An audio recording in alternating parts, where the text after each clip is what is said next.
Bueno, ahora lo desgranaremos con calma. Pero bueno, en primer lugar, yo creo que podemos preguntarte relatos de Mirtaz, qué son los relatos de Mirtaz, qué es la Tierra Conocida y cuántos libros son, de cuántos se compone la serie.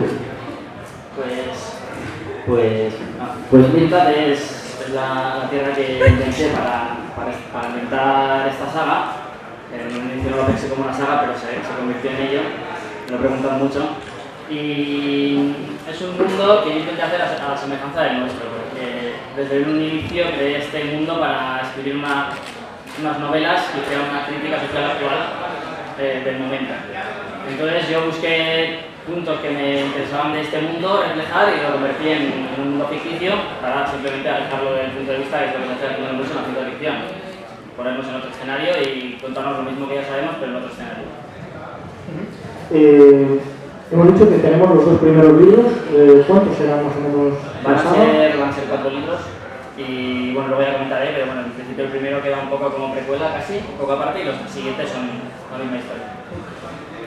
Bueno, ya he adelantado uno de los temas que a mí me parecen más marca de la casa y más interesantes en los libros de Arcaiz, y es algo que a mí me pareció desde el primer libro, que además repito, se comentó mucho, me pareció sumamente innovador, y es ese componente de crítica social, pero de crítica social que casi podríamos trasladarlo a los telediarios de ahora vamos a poner todo. Una crítica que además se refiere bastante a algo que podríamos entender como una especie de anticapitalismo e incluso de apoyo a las clases más humildes, a las clases más obreras, y es algo que yo no había visto nunca, o al menos no de una manera tan explícita, dentro de la fantasía épica, que me parece ciertamente interesante y ciertamente novedoso. ¿Cómo lo entiendes? ¿Cómo lo plasmaste en los libros? Pues no fue exactamente como has comentado.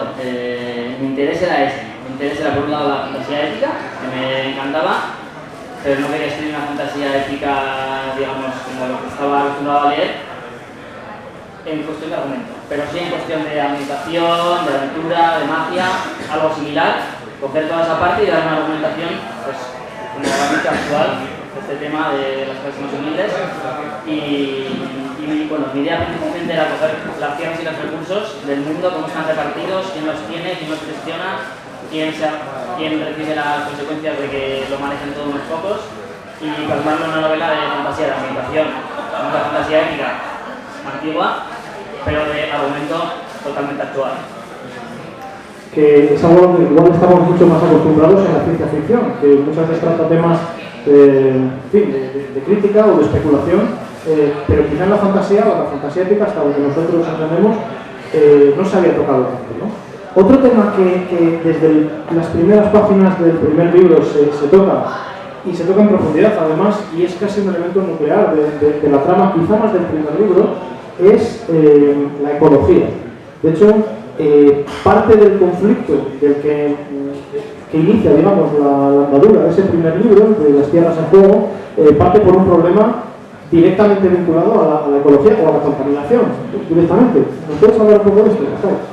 Sí, yo en un inicio empecé con este problema por darle un punto de salida a la primera novela, que esto es un problema ecológico que se está dando y hay alguien que se está empezando a preocupar por ese hecho, y entonces acuden a ver cómo solucionarlo. Y de ahí, en realidad, se despliega todo un abanico que no es solamente eso, que eso no está afectando solamente a la naturaleza, sino a un montón de humanos que viven en ese territorio que en realidad están como están, en las condiciones que están, y por eso crean ese problema de contaminación.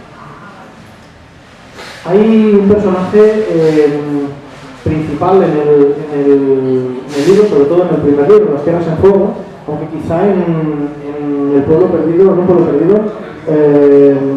tiene quizá un poquito menos de protagonismo, o mejor dicho, se le da un poquito más de protagonismo a los compañeros que lo acompañan, pero tenemos a un elfo que se llama Beltrán, que es un poco el personaje principal, ¿no?, de ambos libros. ¿Cómo es? ¿Qué tiene de particular?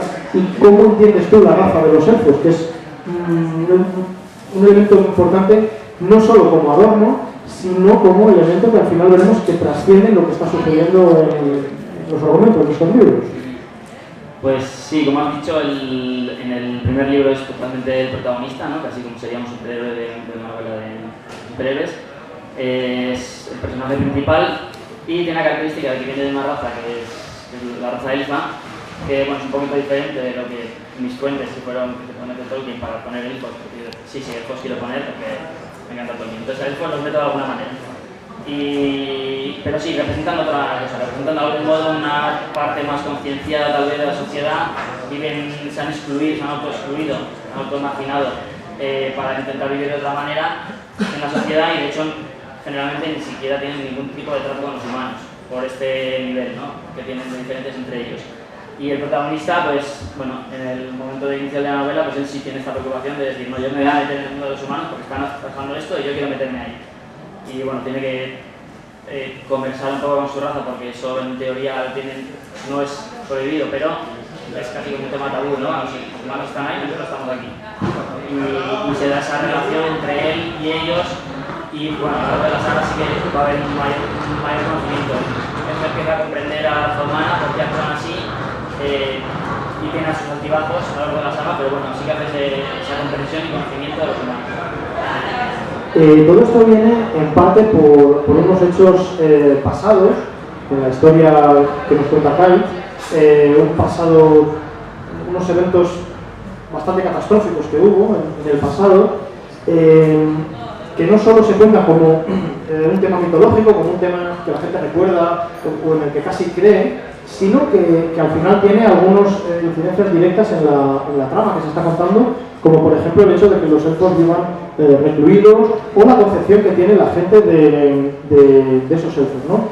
¿Qué es lo que pasó antiguamente? ¿Qué es esto que se menciona y que particularmente yo quiero saber más? Y yo creo que nos pide que podemos saber mucho más, nos lo tienes ahí muy bien con mucho misterio. Sí, pues este hecho que nombras es lo que denominan la Gran Guerra en este mundo. Es un evento ocurrido 1000 años atrás, 1000 años antes de lo que es la trama de estas novelas. Y bueno, fue principalmente una guerra. Yo partí para ese hecho de las novelas que yo estaba acostumbrado a leer, que era un emperador, se autonombra emperador, que conquistaba el resto de imperios, y no es algo que no haya pasado en nuestra tierra, por supuesto. Tal vez no es lo que pasa ahora, y no es como pasa ahora. Y por eso yo le di ese pasado similar a lo que ha pasado, a lo que ha ocurrido en nuestro pasado. Es una gran guerra en la que tuvieron que involucrar incluso a los elfos, que en ese momento tampoco se relacionaban con los humanos, pero aquello se estaba yendo de madre. Y bueno, sí que hay, como dices tú, una pequeña historia que algunos retazos tengo escritos de ese momento, de cómo los elfos entraron, pero sí que es cierto que en las novelas prácticamente no sale, se hacen referencias a ese hecho, más bien. Y bueno, yo quise como hacer esas dos diferenciaciones. Este fue el problema del pasado, ahora no tenemos este problema, el problema viene de otro lado. No viene de un señor oscuro, no viene de autoproclamado emperador, viene de pues, cómo se mueven los poderes económicos y cómo se gestiona la economía. Y que nos mantienes ahí con ganas de saber más, ¿no? A todos. Bueno, si abrís el libro de Arcade, en las primeras páginas hay un mapa increíblemente detallado de la tierra conocida, que es bueno, pues lo dice el nombre, ¿no? La tierra que se conoce en ese momento. Arcade hace un trabajo impresionante de construcción de mundo, del world building, que se dice en inglés y parece que tiene otras connotaciones, pero bueno, de creación del contexto, creación del escenario, creación del mundo. Hace un ejercicio impresionante de creación de ese escenario que sucede en las novelas y quizá destaca especialmente en lo que es la geografía y todo lo que se deriva de esa geografía, como por ejemplo los recursos económicos. ¿Cómo lo creas? ¿Cuál fue tu proceso? ¿Cómo lo enfocaste? Yo inicialmente creé lo que es el mapa y en el mapa empecé a imaginarme elementos en base a lo que yo quería contar. Como quería contar una historia que se iba a basar precisamente en los recursos, en la gestión de estos, pues necesitaba colocar estos recursos, necesitaba colocar un poco la política, qué tipo de gestión económica de los recursos se hacía en cada territorio, los diferencié un poco, los acentué en su manera de ser para que quede un poquito más evidente, tal vez un poco exagerado, pero este país funciona de esta manera y este de esta, y se ven claramente las diferencias. Y entonces, pues, para mí era muy importante, por cómo soy, por cómo entiendo yo la geografía y me gusta también, pero también por la trama que lo requería, pues colocar todos estos recursos. Esto es la madera, la piedra que se va a utilizar, un mineral que sale en la segunda novela, que es el yoco, que es en el que se basa principalmente la industria, Y entonces, ese fue mi método de hacer. Yo quería contar esa trama, entonces tenía que crear un mundo para esa trama. Quería mencionar también un poco, porque creo que les puede resultar muy interesante a las personas que nos están escuchando. Este segundo libro, de Un pueblo perdido, está editado por la editorial UT, que es, vamos, muy nueva, de muy reciente creación. Creo que tiene un carácter muy marcado la editorial, y creo que tú también estás vinculado en ella, entonces creo que sería interesante que nos comentaras algo de ella también. Sí, la editorial es una editorial que no va a publicar, o sea, puede publicar fantasía, pero que no es orientado a ello, es más bien orientado a la visión de que otros mundos son posibles, de que hay otras maneras de hacer las cosas, y toda publicación que entre dentro de esas ideas puede publicarse en la editorial. Entonces, mi novela ha entrado ahí pues precisamente porque, bueno, le va como anillo al dedo, esa temática es la suya. Y bueno, se ha intentado hacer un poquito hueco, publicando una novela de fantasía para hacer una crítica así, que realmente se va a hacer desde un ensayo, desde una ciencia ficción, pues siempre es más difícil mover una novela de fantasía para intentar hacer una crítica, pero bueno, eso es lo que se está intentando y seguirá por este camino. Bueno, no lo he dicho al principio, se me ha olvidado, pero por supuesto tenéis aquí al autor. Cualquier duda, cualquier cuestión que queráis preguntarle, lo tenéis aquí, levantáis la mano y os damos paso, Si no, yo sigo. Sí, ahora. ¿Qué nuevos temas vas a hacer en próximas entregas? O sea, ¿qué nuevas críticas? En estas... no, en otros libros, no, porque la saga sí que es la saga entera orientada a esas tres novelas, y la anterior orientada a ese tema. En el futuro, pues la verdad que no te sabría decir un tema concreto. El próximo que tengo pensado, que ya tengo algo escrito porque mi cabeza va por delante de mis posibilidades, es una novela que no va a tener un toque tan fantástico, aunque lo tendrá porque quiero dárselo, pero va a ser una temática más de personajes, en el que sí que va a estar la ecología presente. Va a ser en un territorio conocido, en el territorio de la península, y va a tener ese telón de fondo. Tengo muchas ganas de ponerme con él, pero tengo que terminar primero con esto. Bueno, nos queda muy poquito tiempo, pero sí quería comentar algunas diferencias que hemos percibido entre el primer y el segundo libro. No queremos entrar mucho a hablar del argumento porque, en fin, podemos revelar demasiado, pasarnos de la raya, ¿no? Pero yo sí que he encontrado algunas diferencias sustanciales entre el primer y el segundo libro, como lo que comentábamos de ese protagonismo un poco más coral. Ya no es Beltrán, quizá el personaje principal siempre al 100%.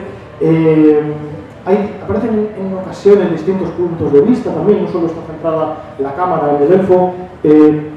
¿Qué podemos decir? ¿Qué diferencias hay sustancialmente entre el primero y el segundo? Pues la diferencia es esta que has comentado. En realidad era mi idea inicial, coger un personaje que iba a salir como que era el principal. De hecho, al ser elfos humanos que tienen un poquito de respeto, incluso miedo al inicio, entonces no se atreven ellos no se empoderan de alguna manera, y a lo largo de la saga pues esto va cambiando, y en el tercero es más todavía, es más acentuado. Era mi intención desde el inicio, hacer este cambio, y a los demás personajes empezar a darles ya más personalidad y entrar con ellos, y bueno, de hecho me estoy quedando más con ellos que con Beth en lo que voy escribiendo. No hemos hablado, pero la magia en estos libros se llama la energía, y en el primer libro tiene un protagonismo quizá más grande, ¿no? En este segundo hay un poquito menos de protagonismo de esta magia. Quizá creo que se dice expresamente, para dar un poco más de cabida, un poquito más de protagonismo a los humanos, a que sean un poco ellos los que luchan sus propias guerras, ¿no? ¿Qué es la energía? ¿Cómo la administras de una manera en el primero y del segundo? Sí, hablo de la energía, luego como administro. La energía es la magia que hay, una de las magias que hay en este mundo, empleada principalmente por los elfos, pero no únicamente. No es una magia que sea muy conocida, es decir, la gente no la conoce, no sabe cómo funciona, no la hace la gente de a pie, no está muy presente en el mundo, pero en realidad está en el mundo. Y bueno, es una energía que se describe como que está presente en realidad una corriente energética entre todos los seres vivos, y hay gente que es capaz de aprovechar esa energía que hay entre los seres vivos para realizar algún tipo de acción. Puede cogerla y utilizarla en su beneficio. Y la diferencia era precisamente esta, porque mi intención era visionar que en un inicio se pone todo, el sistema está fatal montado para la gente de a pie y no tiene nada que hacer y necesita de la energía para que pueda solucionar sus problemas, y esto intentar ir reduciéndolo para de alguna manera mostrar que no, que sí que se puede hacer algo en realidad, pero que tenemos que hacerlo. Digamos que el protagonista es un poco el acicate, ¿no? El que da pie a esa lucha que al final se explicita mucho más, se hace mucho más evidente contra los problemas, ¿no? Bueno, ¿alguna pregunta más? ¿Seguimos? Bueno, por último quería plantear un tema que creo que puede ser especialmente interesante, no solo para la charla, sino para probablemente muchos de los que estamos aquí. Sé que muchos de los que estáis aquí escribís, y os quería comentar que los libros de Arcaiz salieron gracias al micromecenazgo, al crowdfunding. Particularmente creo que es un sistema que se está imponiendo y que se está cobrando cada vez más importancia. Y te quería preguntar por eso, ¿cómo fue el proceso de publicación a través del crowdfunding? ¿Y qué opinión tienes de ese sistema para sacar adelante proyectos como estos libros? Pues es una forma muy útil que sí que estamos haciendo últimamente, se está conociendo, se conocía más en otros países tal vez, y aquí estamos entrando poquito a poco, al final vamos cogiendo, estamos tocando la cultura de todos los lugares.